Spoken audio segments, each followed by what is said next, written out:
имрӯзҳо ба масъалаи боғдории токпарварӣ дар аксари кишварҳои пешрафта таваҷҷӯҳ бештар мегардад. Боғдорону токпарварони кишварҳои мутараққӣ бо истифода аз усули пешрафтии ҳосилнокӣ имрӯз тариқи боғдории интенсивӣ ва суперинтенсивӣ ҳосили фаровон ба даст меоранд, ки он давоми солҳои охир рушд кардааст. пайдо шудани ширинчии дарахтони мевадиҳанда барои боғдорон ва токпарварон муаммо пеш меорад. чуноне ки мутахассисони соҳа иброз медоранд, ин беморӣ дар натиҷаи паст омадани обу ҳаво ва боришот бештар хуруҷ менамояд.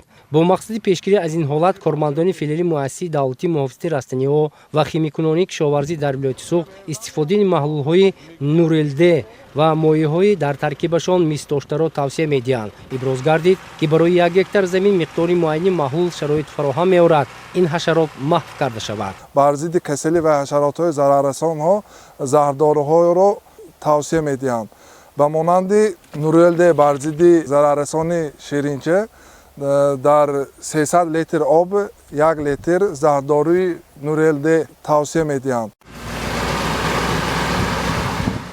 тавре зикр гардид, барои муқобилат нишон додан ба бемориҳо ва ҳашароти зараррасон, боғдорону токпарварон ҳанӯз дар фасли оромии боғоту токзор ворид намудани нуриҳои минералӣ ва органикӣ, аз алафҳои бегона тоза намудани зери ниҳолҳо ба роҳ мондани яхобмониро бояд ба анҷом расонанд. ин амал шароит фароҳам меорад, ки ҳашароти зараррасон несту нобуд ҳамзамон солимии ниҳолони мевадиҳандаро пурқувват намояд. дар ҳоли риояи агротехникӣ, парвариши боғу токзорон, ниҳолон ба ҳама гуна бемориҳо тобовар мешаванд.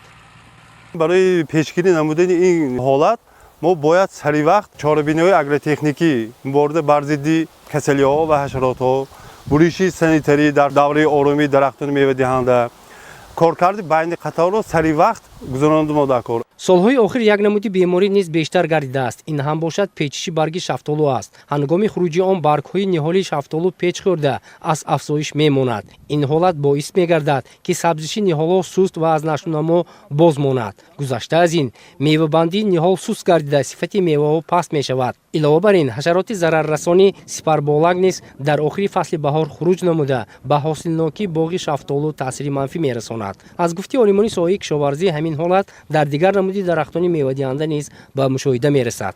ин касалӣ занбӯрағӣ мебошад. яъне вақте ки мо мебинем дар аввали баҳор ҳаво намнокӣ зиёд мешавад, ҳаво паст мешавад, ҳамин касалиҳои занбӯрағӣ авҷ мекунад.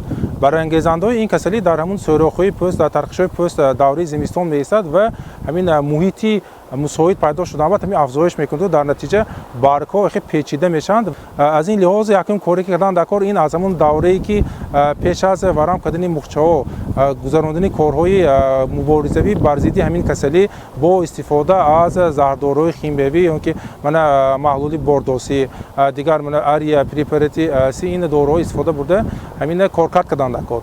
таҷрибаҳо нишон медиҳанд, ки баробари истифодаи таҷҳизоти дорупошакии дастӣ, истифода аз техника бахусус трактори дорупошак кафолат медиҳад, ки ниҳолон ё дарахтони боғоти бисёрсола пурра дорупошӣ гардад.